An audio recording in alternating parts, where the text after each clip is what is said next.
Blood does not just move through your legs on its own. It depends on something most people don't think about.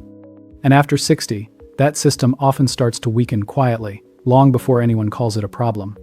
I'm Dr. Warren Hung. On this channel, I explain how your body actually works so you can protect it before small changes turn into bigger problems. If you want clear, practical guidance like this, you can subscribe. It helps you stay ahead of issues that are often missed until they're harder to manage. Now, when blood leaves your heart, it travels down into your legs through arteries. That part usually continues to work well, even later in life, because the heart is pushing that blood forward. But getting the blood back up from your legs is a different process. And this is where things often begin to change. Your veins do not have the same pushing force as arteries. They depend on something else to move blood upward against gravity. They depend on movement. More specifically, they depend on your muscles acting like a pump. Each time your calf muscles tighten, they squeeze the veins and help push blood back toward your heart. Small one-way valves inside the veins keep that blood from falling back down. This is often called the muscle pump, but you can think of it more simply. It's a built-in return system, and it only works when you use it. When that system is working well, blood keeps circulating smoothly. Oxygen gets delivered, waste products are cleared, and your legs feel lighter and more responsive. But when that system becomes less active, the flow slows down. Blood starts to linger longer in the lower legs. Pressure builds inside the veins, and over time, that changes how the tissues feel and function. This is where many people begin to notice small things. A feeling of heaviness in the legs, especially later in the day. Mild swelling around the ankles. A sense that the legs tire more quickly than they used to. Sometimes the feet feel colder, or recovery after walking takes longer. These changes often seem minor, and that's exactly why they are overlooked. They don't feel like a clear medical problem. They feel like something that comes with age. But what's happening underneath is not just getting older.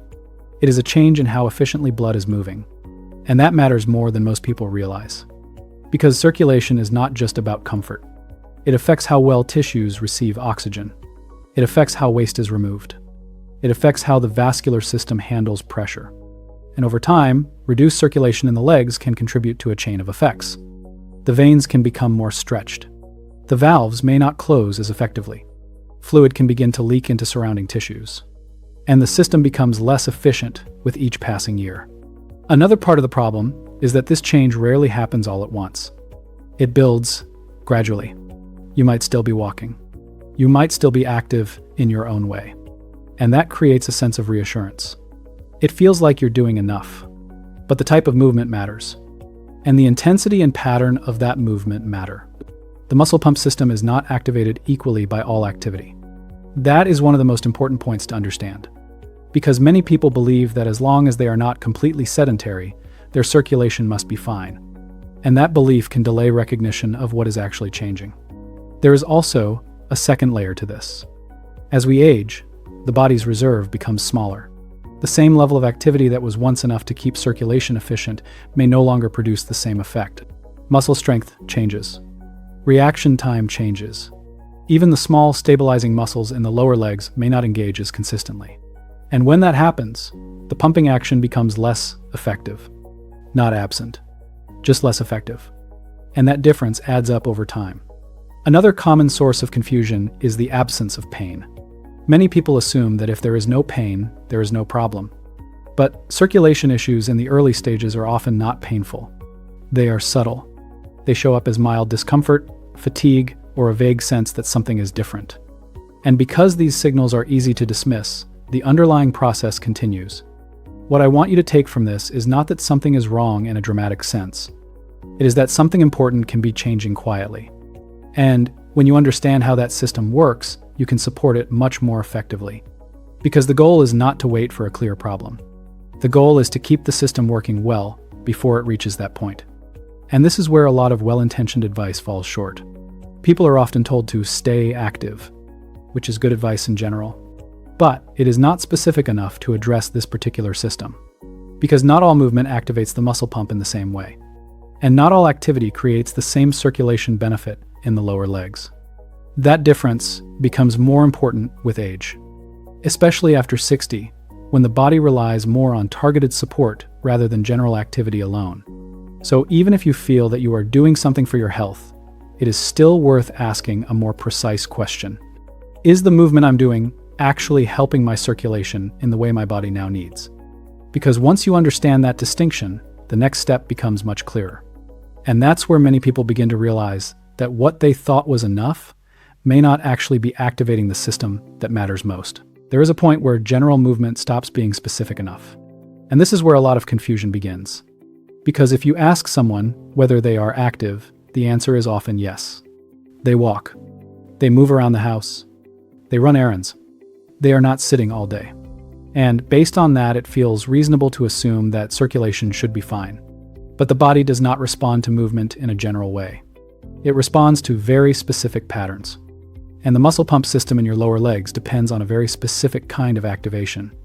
Not just movement, not just steps, but repeated full contractions of the calf muscles. When those contractions happen properly, they compress the deep veins and push blood upward. The valves guide it in one direction, and the system works as intended. But when those contractions are partial, infrequent, or inconsistent, the effect is very different. The pump becomes weaker. The pressure inside the veins rises, and blood begins to linger longer than it should. Now, here is where modern daily life plays a role. Even people who consider themselves active often spend long periods in positions that limit this pumping action. Sitting is one example. When you sit for extended periods, the calf muscles are relatively inactive. The ankle joint does not move through its full range, and the pump is essentially on pause. Standing still is another. It may not feel sedentary, but standing without movement does not activate the muscle pump effectively. Blood can still pool in the lower legs under gravity. Even walking, which is generally beneficial, does not always solve the problem completely, because the way people walk matters. Short, slow, or shuffling steps may not fully engage the calf muscles. Limited ankle movement reduces the squeezing action. And if the pace is low or the duration is short, the overall effect on circulation can be modest. So the assumption that I walk so my circulation is fine is not always accurate. It is a form of reassurance that feels logical, but it can be incomplete. I remember a patient in his early 70s who described a similar situation. He told me he walked every day, usually around the block, sometimes twice. But he also noticed that his legs felt heavier in the evening, and his ankles looked slightly swollen by the end of the day. He assumed it was just part of getting older. What stood out was not that he was inactive. It was that his movement pattern was not activating the system he needed most. His walks were slow, with limited push-off from the ankles. Most of his day was spent sitting or standing in place. So even though he was active, the muscle pump in his calves was not being used effectively enough to support circulation. And this illustrates something important about how the body works. Activity is not a single category. It has quality. It has intensity. It has specific mechanical effects. And different systems in the body respond to different types of input. The circulation in your legs is one of those systems that requires targeted activation. Another layer to consider is what happens inside the veins when flow slows down. When blood moves more slowly, it spends more time in contact with the vessel walls. The pressure inside the veins can increase. Fluid can begin to shift out into surrounding tissues, which contributes to that mild swelling many people notice. Over longer periods, slower flow can also affect how the inner lining of the blood vessels behaves. The system becomes less efficient at regulating itself. And while most people will not feel this directly, it is part of the process that makes circulation issues more likely over time. There is also a broader implication. Circulation in the legs is connected to overall cardiovascular function. When the return flow is less efficient, the workload on the system changes. The heart and vessels must adapt to a different pattern of pressure and flow. This is one reason why seemingly small changes in the lower legs can have wider effects if they continue for years. Again, this is not about creating alarm. It is about understanding that the system depends on specific input. And when that input changes, the output changes with it. One more point that often goes unnoticed is how quickly the muscle pump can become less responsive. It does not require years of inactivity. Even short periods of reduced movement, especially when repeated day after day, can begin to reduce how effectively the muscles engage. And with age, regaining that efficiency takes more deliberate effort.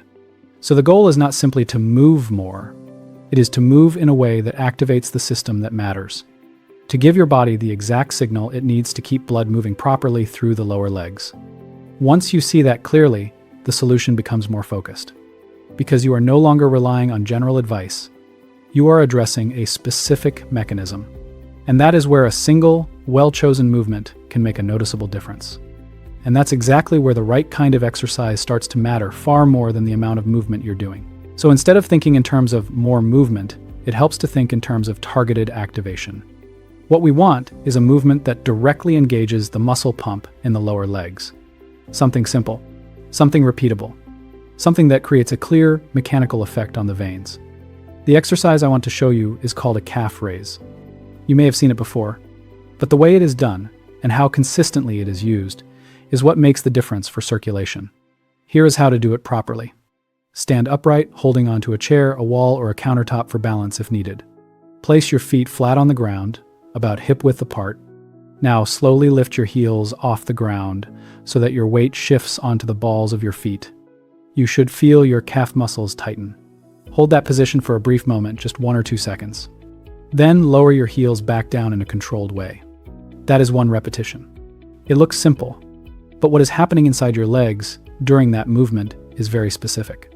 When you lift your heels, your calf muscles contract. That contraction squeezes the deep veins that run through those muscles, and that pressure pushes blood upward toward your heart.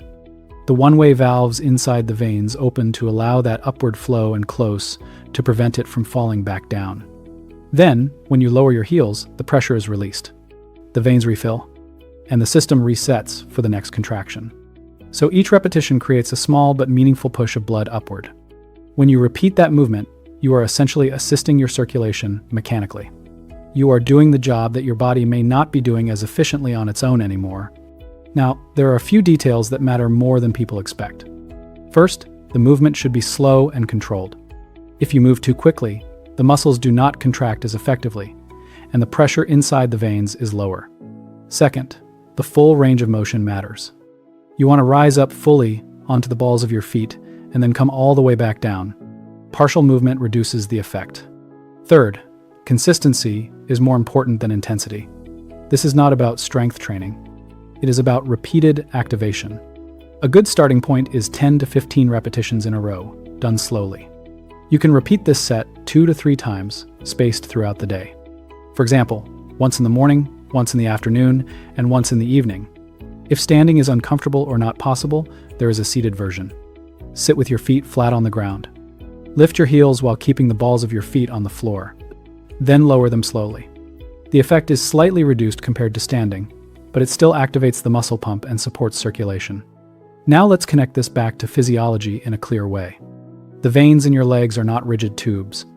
They are flexible structures that respond to pressure. When the calf muscles contract, they compress these veins and increase internal pressure, which propels blood upward. Without that compression, blood relies more on passive movement, which is much less efficient, especially against gravity.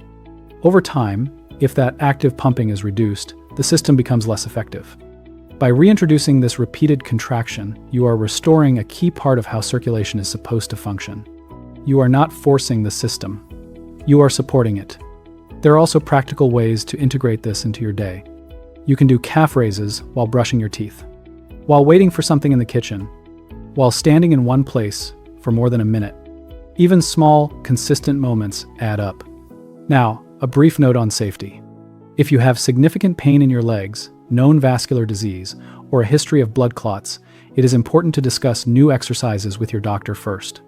The movement itself is gentle, but the underlying condition matters. Also, if you feel sharp pain, dizziness, or unusual discomfort while doing the exercise, you should stop and reassess. For most people, though, this is a low-risk, high-benefit movement. And the key is not doing it once. It is making it part of your routine. Because the circulation system responds to repetition over time, not occasional effort. One more important point. You may not feel a dramatic change immediately, and that is normal. What you are doing is improving the efficiency of a system that works quietly. The benefits tend to show up as less heaviness in the legs, reduced swelling by the end of the day, a lighter, more responsive feeling when walking, and over the long term, better support for overall vascular health. This is a small movement, but it targets a very specific mechanism, and that is why it can be more effective than general activity alone. And once you understand how to use this movement consistently, the next step is turning it into something your body benefits from every single day without having to think about it too much. A single movement can help. But what makes the real difference is how it fits into your day. Because circulation is not something you fix once. It is something you support repeatedly. And the body responds best when that support becomes part of a simple, consistent pattern. So instead of thinking about calf raises as an isolated exercise, it helps to think of them as a circulation habit, something your body can rely on, something that shows up at the right times when your circulation needs it most. There are a few moments during the day when blood flow in the legs tends to slow down. The first is after long periods of sitting. Whether that is in the morning, during meals, or while watching television, the muscle pump is mostly inactive during those times. So one of the simplest routines is this. When you stand up after sitting, do a short set of calf raises. 10 to 15 repetitions. Slow and controlled. That alone helps re-engage the system right when it has been inactive. Another important moment is when you are standing still. This happens more often than people realize. In the kitchen, at the sink, waiting in place. Standing without movement does not activate circulation effectively. So instead of just standing, you can add gentle calf raises during those moments. It does not require extra time. It simply changes what your body is doing while you are already upright. Even 2 or 3 short sets during these moments can support blood flow in a meaningful way. The evening is another time where this becomes useful. Many people notice that their legs feel heavier or slightly swollen later in the day. That is because blood and fluid have been influenced by gravity for hours. So doing a short set of calf raises in the evening can help move that fluid back into circulation before rest. Some people also benefit from briefly elevating their legs afterward. Not for long periods, just a few minutes. This reduces pressure and complements the pumping action you just created. Now, when you combine these small moments, something important happens. You are no longer relying on one session of activity. You are reinforcing circulation throughout the day. That is how the system works best. Not in isolated bursts, but in repeated, consistent support. There are also a few simple additions that strengthen this routine. Hydration plays a role. When the body is well hydrated, blood flows more easily. Dehydration can make circulation slightly more sluggish, especially in smaller vessels. So maintaining steady fluid intake supports everything you are doing with movement. Foot and ankle mobility also matter. Even small ankle movements like gently flexing and extending your foot while sitting can support circulation when standing is not possible. These are not replacements for the calf raise, but they add to the overall effect. Another helpful adjustment is being aware of how long you remain still. If you have been sitting for a long period, try to break that pattern. Stand up, move, do a short set of calf raises. This does not need to be frequent to be helpful. Even a few interruptions in long sitting periods can make a difference. Now, it is also important to understand what progress looks like. This is not a sudden transformation. It is a gradual improvement in how your legs feel and respond. You may notice less heaviness at the end of the day, less visible swelling around the ankles, a more comfortable feeling when standing or walking, a sense that your legs recover more easily after activity. These are subtle but meaningful signs that the system is working more efficiently. At the same time, this is not a replacement for medical care. If someone has significant swelling, pain, skin changes, or known vascular conditions, those need proper evaluation. What this routine does is support the system before it reaches that stage, or alongside medical guidance when appropriate. One more point to keep in mind is consistency over perfection. It is better to do small, regular sets throughout the day than to try to do a large amount all at once and then forget about it. The circulation system responds to repetition. It responds to patterns. And it adapts to what you do most often. So the goal is not to make this complicated. It is to make it automatic. Something that fits into your normal day without effort. Before we finish, there is one simple way to think about all of this. Circulation in your legs depends on 3 things: movement, timing, consistency. The calf raise gives you the movement. Your daily routine gives you the timing. And repetition gives you the consistency. When those 3 come together, the system works much more efficiently. If you want to keep learning how to protect your circulation, your heart, and your overall health as you get older, you can subscribe. That way you won't miss the next explanation. And if this helped you, I'm curious what stood out. Was it the idea that movement needs to be more specific, or the way the muscle pump actually works? Let me know. Because understanding these small systems early can make a meaningful difference over time. And often, the most helpful changes are the ones that are simple enough to repeat without thinking.